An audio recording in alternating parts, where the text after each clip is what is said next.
friends. Welcome to Flosstube and Variety Show number 123. I think that's right. This is August 9th, 2024. And I am Emily Williams. Wow. I am Emily Williams in Chapel Hill, North Carolina. I will say there are a lot of L's in my name. Emily Williams. And my maiden name is Hill. So there are a lot of L's, Emily Hill Williams. When our son was expected, or maybe it must be after he was born, because I don't think we widely publicized his name until he was born. My mother-in-law, oh, maybe this was before he was born, we were discussing what we were going to name him, and my mother-in-law said, well, you know, in the South, there's a tradition of naming your first son, in particular, the mother's maiden name as his first name. And I said, well, Mom, that would be Hill Williams. That's too many L's, don't you think? I think so. And that would have been interesting because my father's name was William Hill, so he was Bill Hill, and his grandson would be Hill Bill. But no, we didn't do that. Scott Williams is what we named him. Anyway. That was a lot of blather before I get to say thank you so much for joining me today. It is a beautiful sunny day today as opposed to the last 30 hours or so before the sun rose. You may, if you've been following the news or know anything, you know that we had some weather here, which I'll talk about later, which is no big deal. Nothing happened. But anyway, Flosstube is, sorry, I'm gonna wipe my eye because I put in eye drops just a moment ago and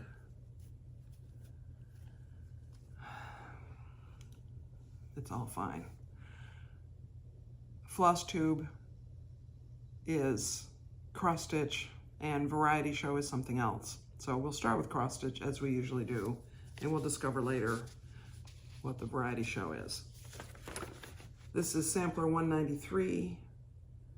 It's by 2x2 Stitch Art on Etsy. This is a Ukrainian designer. I bought a few other charts by them, her. It's really an interesting site, a lot of nice designs. And I am about to be able to say that I can turn the corner. In fact, I would say I'm just over about 77% done. And I came down, I wanted to come down into that corner there to be sure that I was turning the corner, and I'm considering going across the bottom with the straight border, at least one row of it. But I'm sure it's right, so I'm not gonna worry too much about it. This is 16 count white Aida, DMC 777. The chart doesn't call for anything in particular, you do whatever you want. And now that it's coming close to done, I mean close to as in within a few months maybe, it's about 16 inches, I would say. So I think I'm going to make a pillow, and I do have a 16-inch pillow form, a feather pillow upstairs, so I think that's what I'm going to do. At one point I thought about doing a mattress style pillow, but I think this is fine. Not that way. I don't know why I'm putting things in that direction. You know, I'm just not well organized. Last weekend was the first weekend of the month, so it was Blackbird Designs weekend, stitch along weekend, which I probably am the only person in the world still doing, but I think it's still worth it. I like organizing my stitching this way, the way I do on a few key weekends. So this is Mighty Acorn by Blackbird Designs. It's in the Winds of Autumn book. And I made a lot of progress since, at least I feel that I did. Filled in 2 of those leaves. I did some more little leaves. Finished the acorns, and I finished the inner border, the little zigzag. So that is now complete. the outer border is almost complete. There are just a few places that I have to fill in the acorns. And I haven't checked, but I think that aside from it might be the year that goes down here, and maybe there might be initials or something that go over here. I can't remember exactly. I'm not necessarily going to fill that in because I imagine this to be a birth sampler. And I would rather put something in there related to whichever baby this ends up being related to. But I like the verse for a birth sampler, mighty oaks from little acorns grow. And I like the look of it. It's autumn oriented, which autumn is probably my favorite season. And I'm using the called for over-dyed flosses, which are maybe mostly or all Weeks dye works. Now, I've said before that I don't love the over-dyed flosses, but Blackbird definitely looks better that way. Oh, the book. Well, you're going to have to remember. This is from the book Simone Smalls, and this is the top of a Biscornu that I finished. So it is finished. There's a shadow on it. Maybe that's the way. This is 37 count Russian tea cake. The pattern calls for it to be done on 32 count something. But I had this handy, so this is what I used. It calls for 2 strands of floss for the upper level. And then the lower part, which I haven't started yet, is for 1 strand of floss. And the lower part is a very similar design to this, except that the centers of some of those leaves and things are left open. And with only 1 strand of floss, it will be lighter. It will have a lighter feel to it. So that's what that is. I finished this between the last time I saw you, and I'd sort of forgotten about it, but thankfully I keep track of what I stitch.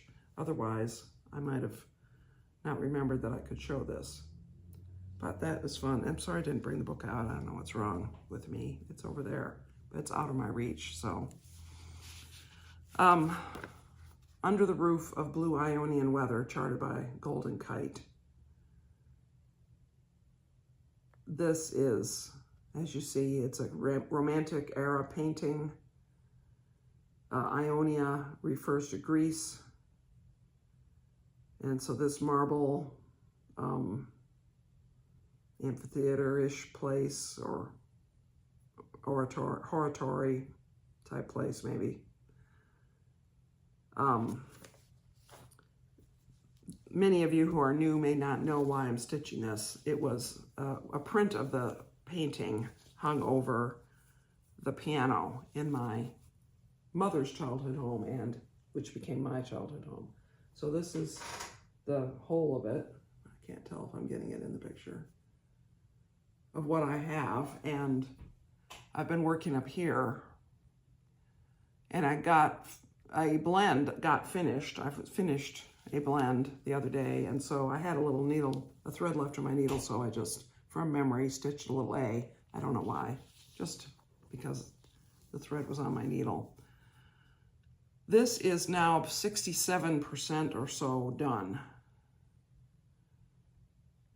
which it looks less done than that, but that's what the stats on the Pattern Keeper say. And I'm using Pattern Keeper on a dedicated Samsung tablet, which I bought for the purpose. So now I folded it so the part that's done is not what I'm showing. I'm showing the part that isn't done. And up here in the sky, I could finish the sky easily within the next 2 weeks, say, because it's a lot more, I can't say it's block stitching, but there aren't very many colors in there compared to the rest of it. And I was going to do that. In fact, I pulled out all the threads that have to do with the sky that are either individual colors or blends that go up here to finish the sky there's a little bit of water. This is an archway, and there is a little bit of water that shows through right there, which I pulled out those colors as well, but I can't really get to that because I don't want to risk counting down to it.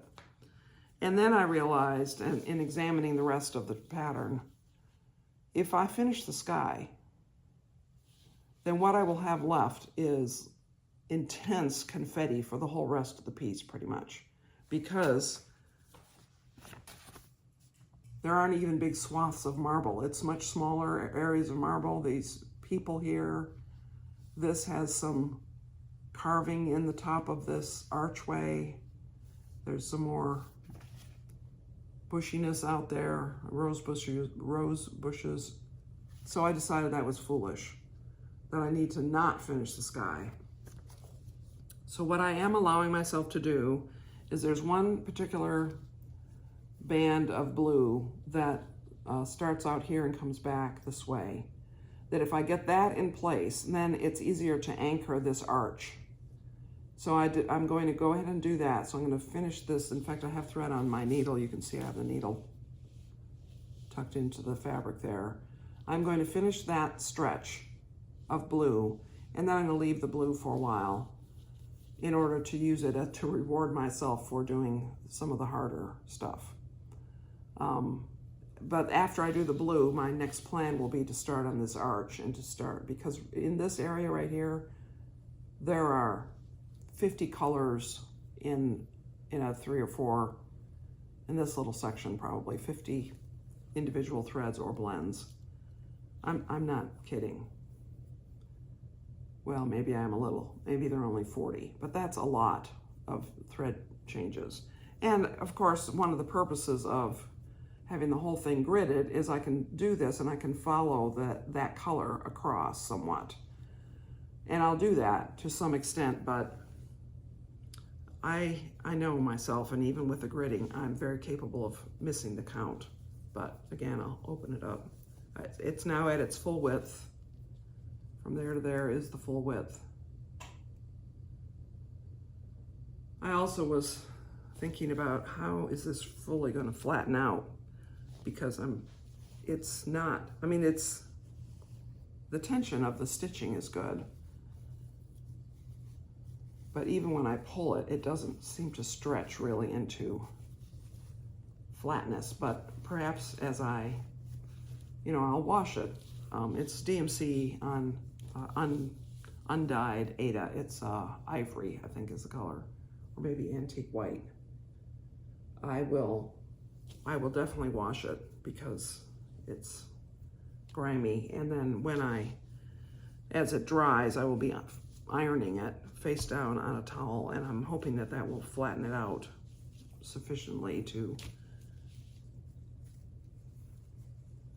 be good. I think it will. I think it'll be fine. I've done other full coverage pieces that treated them that way, and they're fine. And then the other thing I worked on is this Jane Thompson 1838 by the Scarlet House. This was an exclusive from Homespun Needlework Facebook group.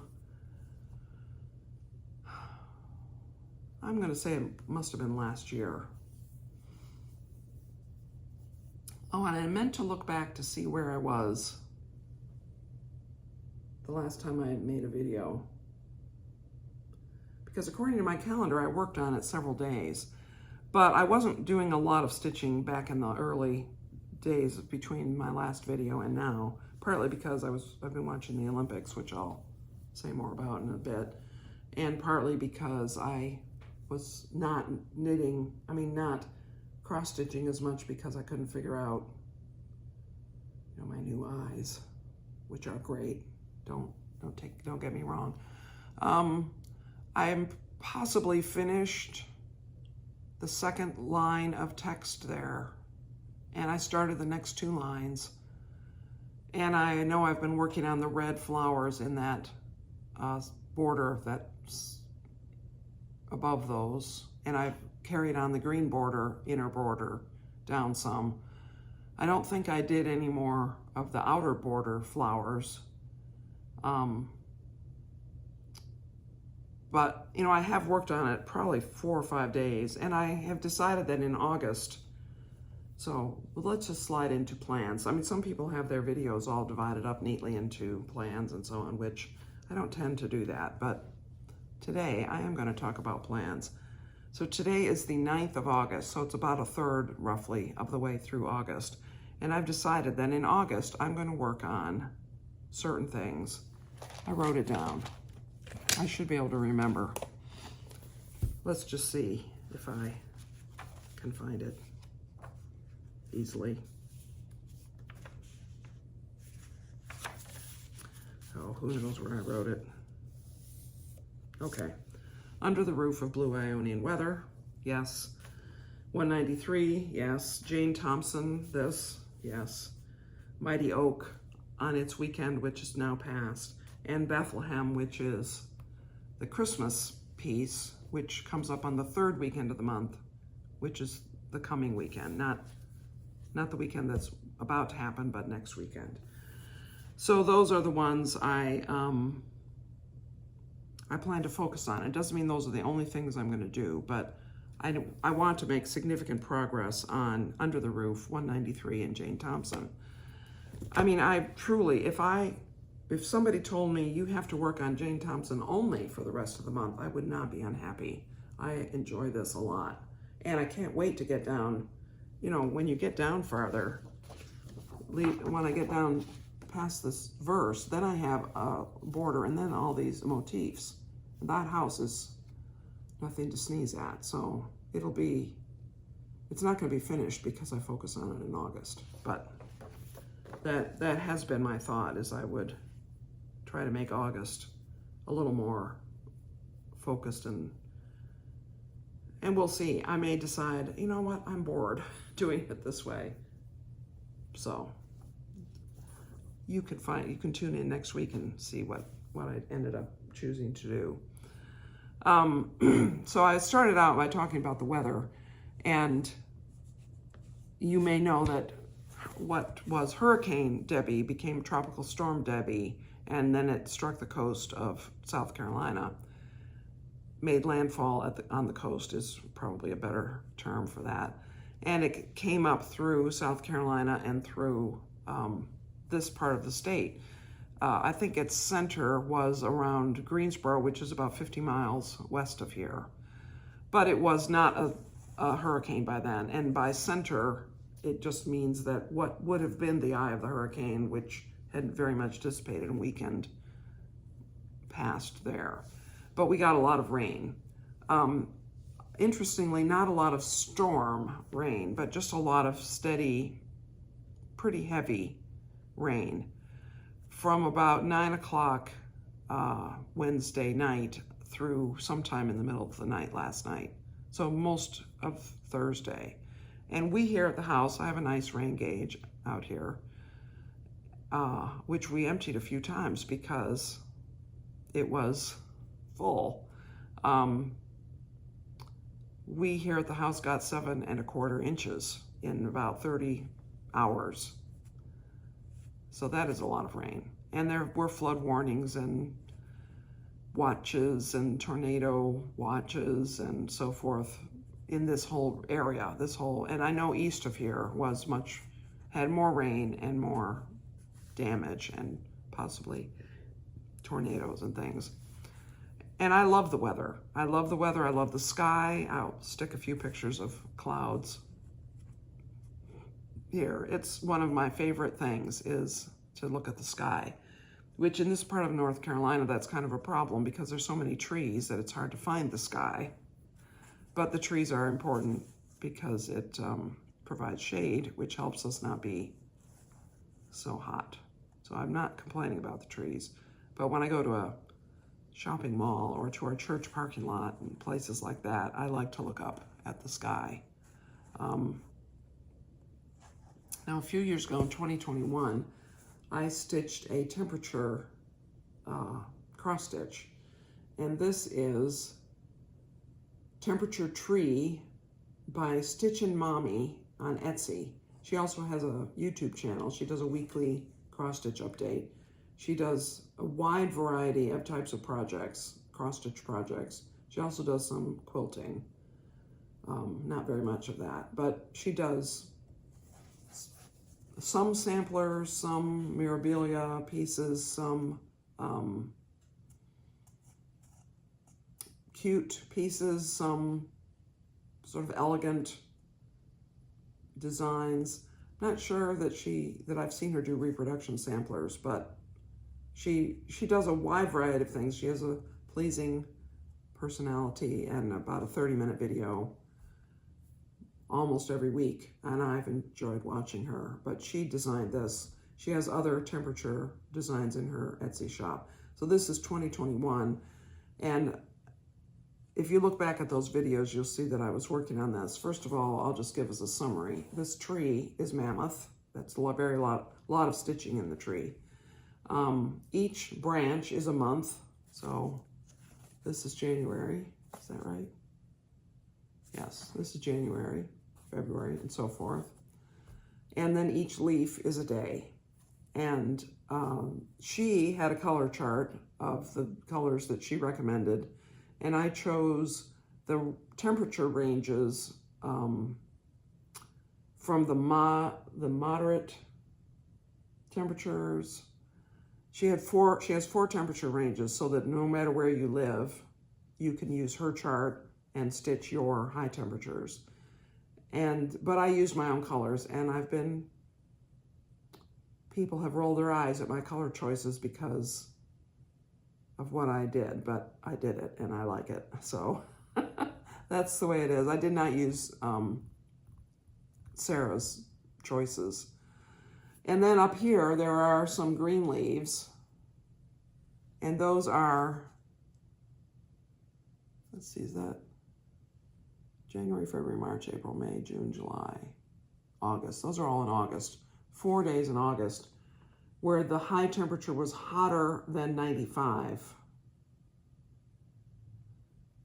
And I just wanted to bring those out. Now, if I were doing this year, I would have more green leaves, and they would be in the month of July. So far, we haven't had inordinately hot weather in August.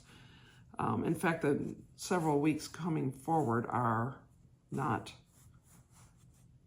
A couple of weeks going forward are, I think today might be one of the hottest days, and a high of 87 forecast high. But I will say, the humidity out here is unbelievable. It's not raining. It's sunny, in fact. It's quite nice. But it is very humid out there. To step outside, you feel like you're being clobbered. So that's kind of interesting.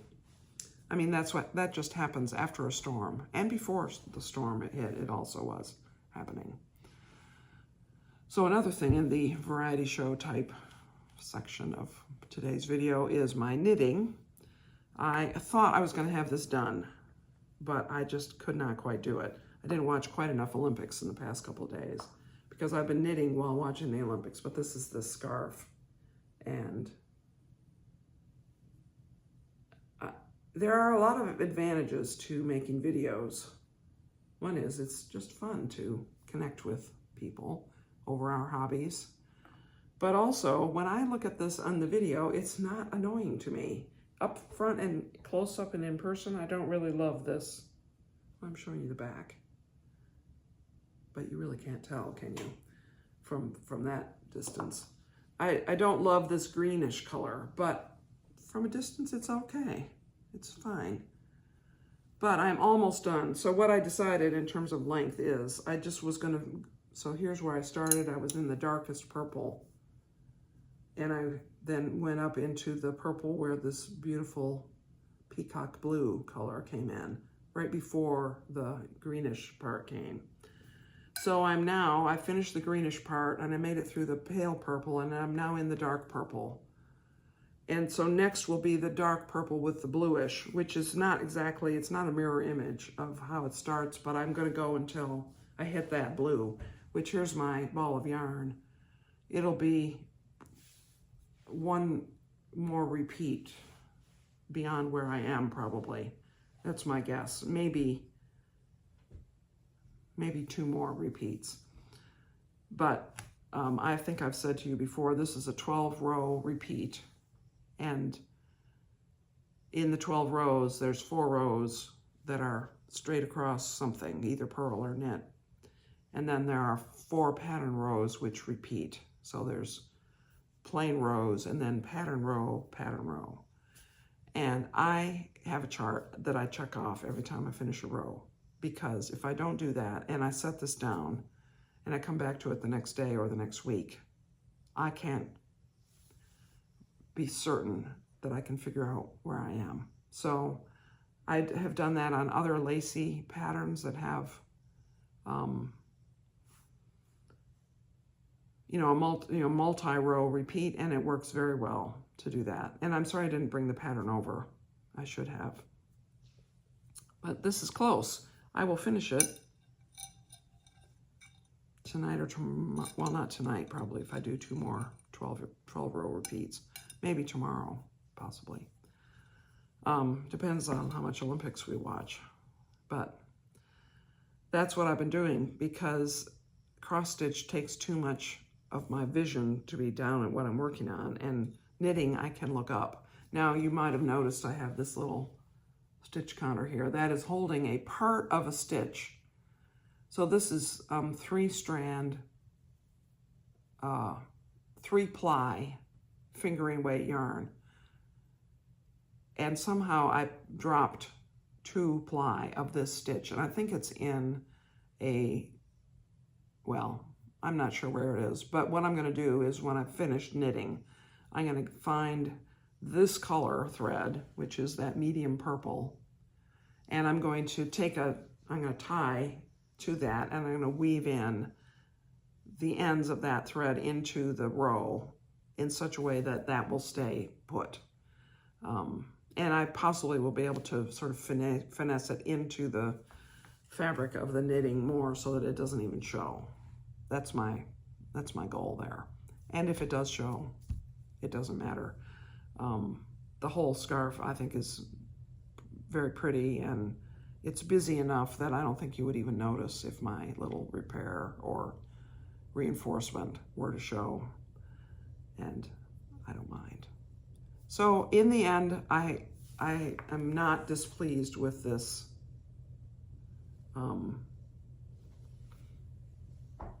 the colorway. Now what will be next in terms of knitting? It's interesting because I don't usually knit in the summertime. Not that knitting a scarf is hot work. I mean, knitting a blanket is warmer because eventually it covers your lap. But I tend not to knit in the summer. It just doesn't occur to me, but I am sort of into it now. And what I'm going to do is I have some yarn here, which I can just reach, which I succumbed. So here's the thing. You can have a drinking game for every time I say I'm not buying any more such and such, because I'm not buying any more yarn except I bought this. Now the reason I bought this is because it is not any kind of yarn that I have on hand, but I wanted to make a simple, quick little baby blanket for a baby that's going to be born in the winter. And I wanted to use those colors, and there was a sale, and I bought it. So that'll be a project coming up. It's going to be something very simple. I have a pattern from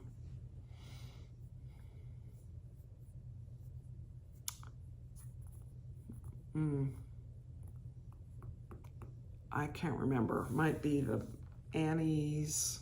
There's that. You can get involved in clubs and so forth. I think it's Annie's is what it's called. I think that's where that came from.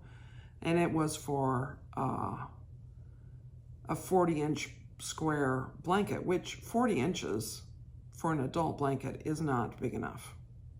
I mean, what is 40 inches about? I can't think what you do with 40 inches, but it's a great baby blanket size.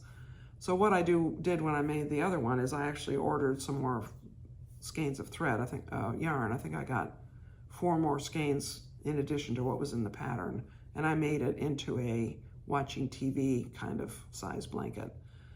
And it's simple. It's a square within a square reversing knit and purl stockinette, and with a big wide garter stitch border. It's simple, straightforward, and I'm going to do that.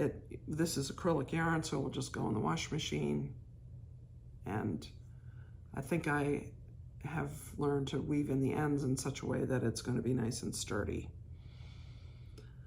So that is most of what I had thought I was going to talk about, and I'm just kind of shocked at how much time all that took. But anyway, tomorrow is my husband's birthday, so happy birthday, Byron. He has organized his own party. He's inviting some friends over to watch an opera in the afternoon, and then some other friends who don't care about the opera are going to come at 6 o'clock, I think, and we're going to have pizza and strawberry shortcake. So any of you who are on the guest list, Cindy, if you happen to see this video before you come over, then you'll see that I'm giving away the menu. And next week is kind of blank, and next Saturday we're going to celebrate my son's 30th birthday. His wife is throwing a little family party, and so we're going to have lunch at a Mexican place that they like, and then go on back to their house for a little while. And they said that they have a pull-out couch, queen-size bed, so we could spend the night. I feel like maybe we should try to do that. I don't know. It also strikes me there's something going on the next day that would make that not able to happen. Anyway, I'll have to look into that. They don't watch, so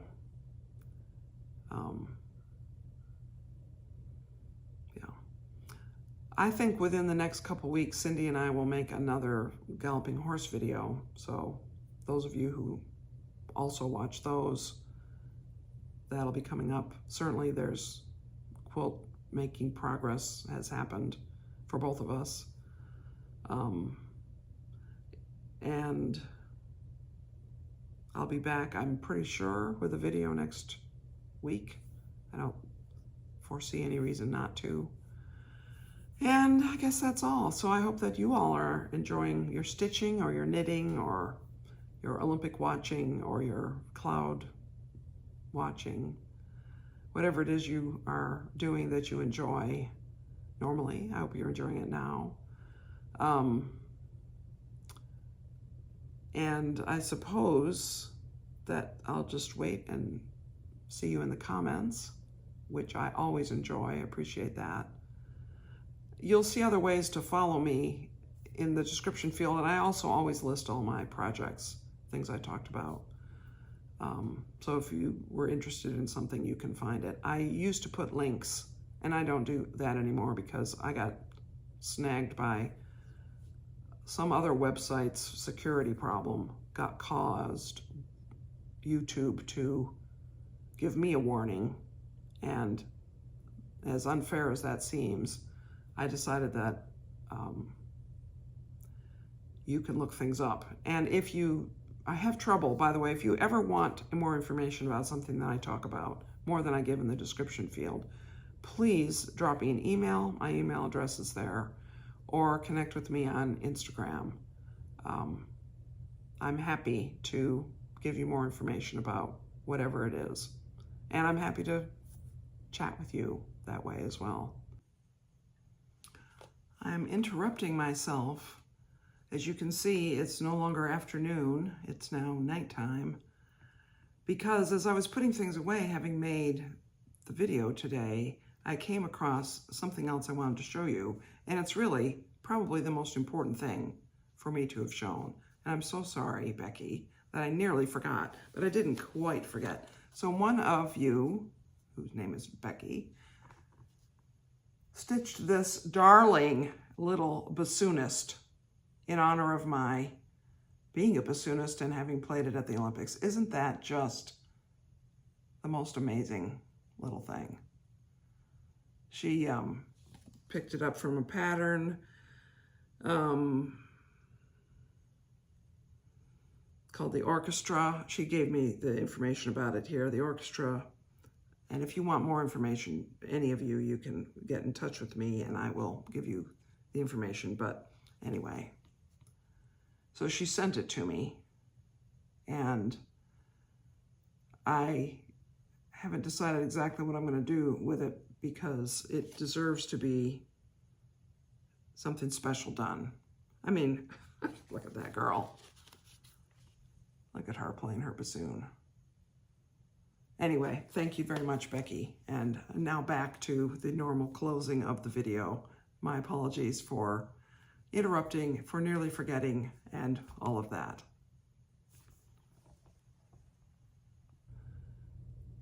Thank you so much for watching today. I hope you have a great week ahead and many blessings to you, friends.